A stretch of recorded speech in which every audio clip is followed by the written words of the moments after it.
শক্তি, সামর্থ্য, প্রাবল্য এসব কোথা থেকে আসে? কোথা থেকে এগুলো প্রাপ্ত করা যায়? সেই লক্ষ্য দ্বারা যা আমরা প্রাপ্ত করতে পারি, নাকি সেই সংঘর্ষ দ্বারা যা আমরা জয় করতে পারি? না, এখান থেকে শক্তি লাভ করা সম্ভব নয়। যখন আপনার সামনে এমন কোনো লক্ষ্য থাকবে যাকে ভেদ করা অসম্ভব মনে হবে, তাও আপনি চেষ্টা করতে থাকবেন। আপনার সামনে এমন এক সংঘর্ষ থাকবে যা জয় করা সম্ভবই নয়, তাও আপনি চেষ্টা করতে থাকবেন। তখন আপনার শক্তি বৃদ্ধি পায়। অসম্ভবকে সম্ভব করে দেখালে শক্তির বৃদ্ধি হয়। দেখুন, যা সম্ভব তা তো যে কেউ করতে পারে। যা অসম্ভব কিন্তু আপনি চাইছেন, তা পূর্ণ করুন। সেই লক্ষ্য প্রাপ্ত করুন। সেই সংঘর্ষের ওপর জয়লাভ করুন। প্রয়াস তো করে দেখুন। এই চেষ্টার দ্বারা এই শক্তির বৃদ্ধি হয়। আর যখন সেই শক্তি উচ্চ স্তরে পৌঁছে যাবে, তখন আপনি অসম্ভবকে সম্ভব করে দেখাবেন। তাই জীবনে চেষ্টা করতে থাকুন আর আমার সাথে ভালোবেসে বলুন, রাধা রাধা। জীবন, এই জীবন আসলে কি? এ হলো জন্ম থেকে মৃত্যু পর্যন্ত এই সময়। কিছু মানুষ এটা বলে থাকেন যে এই যে নিঃশ্বাস নিচ্ছে, এই হলো জীবন। আর প্রত্যেক ব্যক্তি, প্রত্যেক প্রাণী, তাদের নিঃশ্বাস নির্ধারিত থাকে, নির্দিষ্ট হয়ে থাকে।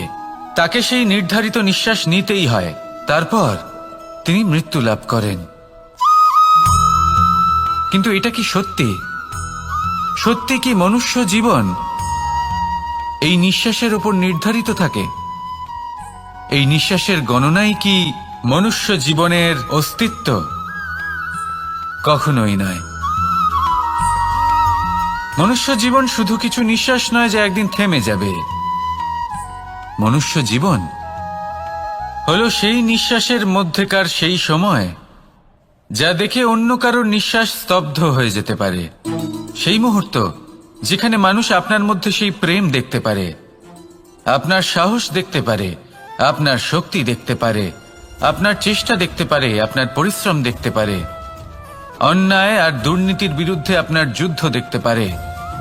জীবনে গুরুত্বপূর্ণ সেই মুহূর্ত, সেই সময় যেটা আপনি বেঁচে আছেন। সেই সময়ে আপনি এই সংসারের অন্য ব্যক্তিদের জীবন বাঁচার একটা দিশা দেখাতে পারেন, একটা প্রেরণা যোগাতে পারেন, শক্তি দিতে পারেন, আশা দিতে পারেন। তাই জীবনে এটাই করুন। এমন একটা জীবন যাপন করুন যা অন্যের জন্য আদর্শ হয়ে থাকে। এটাই করুন আর আমার সাথে ভালোবেসে বলুন, রাধা রাধা। আমরা সবাই নিজেকে স্বচ্ছ রাখতে চাই, শুদ্ধ রাখতে চাই, পবিত্র রাখতে চাই। আর দেখতে গেলে এটা হলো আমাদের কর্তব্যও বটে। এবার এটার জন্য আমরা কি না করি। যখনই আমরা সকালে উঠি, তখন উঠেই আমরা দাঁত মাজি। দিনে যখনই আমরা সময় পাই, কিছু সুগন্ধি খাদ্য খাবার চেষ্টা করি, যাতে আমাদের মুখ থেকে দুর্গন্ধ না আসে, বরং সুগন্ধ আসে। এই পা দুটো আমরা শুদ্ধ রাখার জন্য, পবিত্র রাখার জন্য যখনই আমরা বাড়ির বাইরে যাই, পাদুকা পায়ে দিয়ে যাই। আর যখন ফিরে আসি, আমরা জল দিয়ে পা ধুয়ে নিই।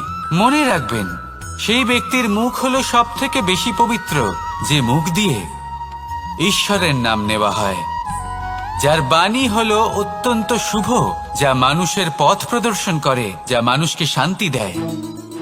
যদি এই হৃদয়কে আপনি পবিত্র করতে চান, তাহলে মানবতাকে বুঝতে হবে, মানুষের দুঃখগুলিকে বুঝতে হবে, তবেই এই হৃদয় পবিত্র হবে। এই পা দুটো যদি আপনি পবিত্র করতে চান, তাহলে কোনো তীর্থস্থানে যান।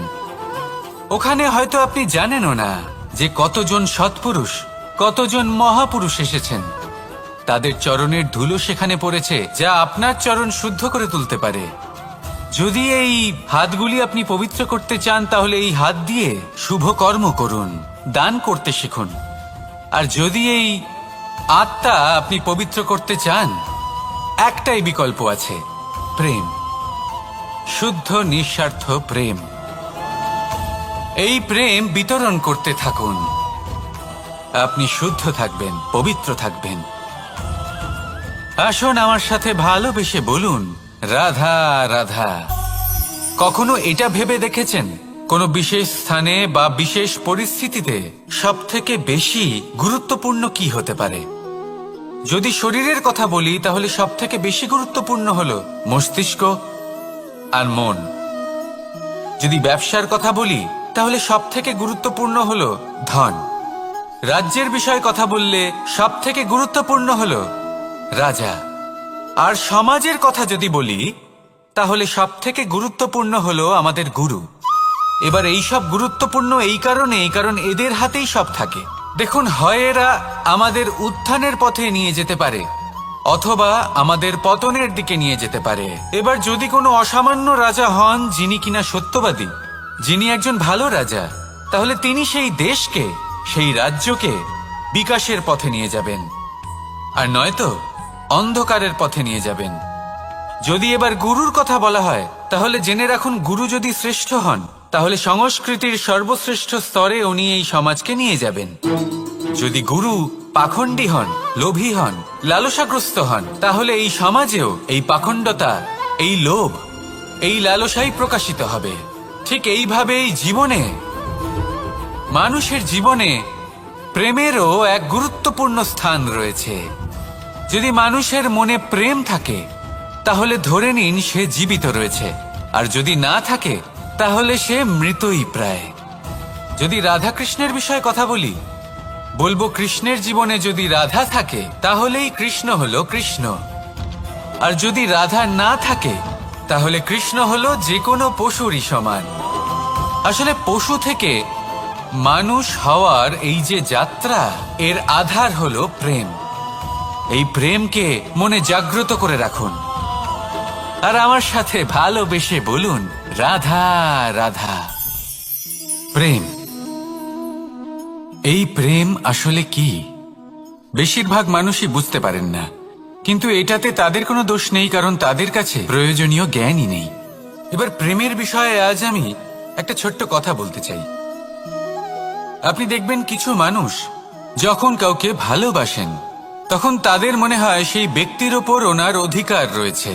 এবার সেই অধিকারের বোধে ফেঁসে গিয়ে নিজেই ক্রুদ্ধ হয়ে বসেন যে ও আমার কথা মনে করলো না, ওর স্মৃতিতে আমার কোনো স্থান নেই, ও আমার সাথে কথাই বলতে ভুলে গেছে, ইত্যাদি ইত্যাদি অনেক কারণ হতে পারে। আমি আপনাকে একটা প্রশ্ন করি, এই যে স্মৃতিগুলি, এটাই কি ভালোবাসা? কখনোই নয়। প্রেম তো হলো সেই আবেগ, সেই বোধ যা এক সুগন্ধিত ফুলের মতো আপনার জীবনকে, আপনার মনকে আনন্দিত করবে, প্রসন্নতার দ্বারা ভরিয়ে তুলবে। প্রেম হলো সেই বোধ। তাই যদি আপনি প্রেমকে বুঝতে চান তাহলে প্রেমের ভাবনাকে বোঝার চেষ্টা করুন। প্রেমকে যদি যাপন করতে চান তাহলে আবেগের দ্বারা যাপন করুন, স্মৃতির দ্বারা নয়। স্মৃতির কি আছে? আজ আছে, পরবর্তীকালে নাও থাকতে পারে। সময়ের সাথে এই স্মৃতি ফিকে হয়ে যেতে পারে, কিন্তু এই আবেগ তা চিরকাল মনের মাঝে থেকে যায়। তাই আসুন আর আমার সাথে ভালোবেসে বলুন, রাধা রাধা। রাজ্য, শাসন, সাম্রাজ্য, সংস্থাপনা, এগুলিকে সফল কখন বলা যেতে পারে?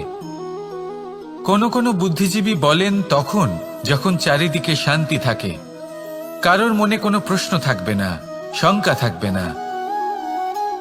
কিন্তু আমার মনে হয় এটা অনুচিত।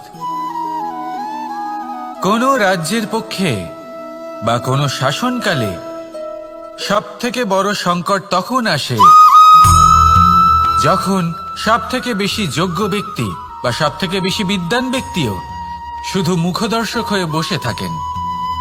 মনে প্রশ্ন আসতে থাকে কিন্তু জিজ্ঞেস করেন না, শঙ্কা উৎপন্ন হয় কিন্তু ব্যক্ত করতে পারেন না। এটা খুবই অনুচিত। এই যে প্রশ্ন, তা আসা খুব ভালো। এই প্রশ্ন অকারণে আসে না, কোনো সমস্যার কারণেই আসে। এই প্রশ্নের দ্বারা আপনি সেই সমস্যাগুলি দেখতে পাবেন যাতে আপনি এতদিন অনভিজ্ঞ ছিলেন। আর যত প্রশ্নের নিবারণ আপনি করবেন ততই আপনার রাজ্য, আপনার শাসন আরো শ্রেষ্ঠ হয়ে উঠবে। এই প্রশ্ন, এই শঙ্কা, এগুলো আপনাকে সমাধানের চূড়াতে অবশ্যই নিয়ে যাবে। সেই জন্য না প্রশ্ন করা অনুচিত, আর না শঙ্কা ব্যক্ত করা অনুচিত, আর না তিনি মূর্খ যিনি প্রশ্ন করেন, শঙ্কা ব্যক্ত করেন। তাই এনাদের কখনো দূরে করে দেবেন না। এনাদের নিজস্ব মতামত রাখতে দিন। যখন সবাই মিলে একমত হবেন, তখন নিশ্চিত রূপে বলা যায় যে এই রাজ্য, এই শাসন, এই সংস্থাপনা সাফল্যের শিখরে রয়েছে। তাহলে আসুন আর আমার সাথে ভালোবেসে বলুন, রাধা রাধা।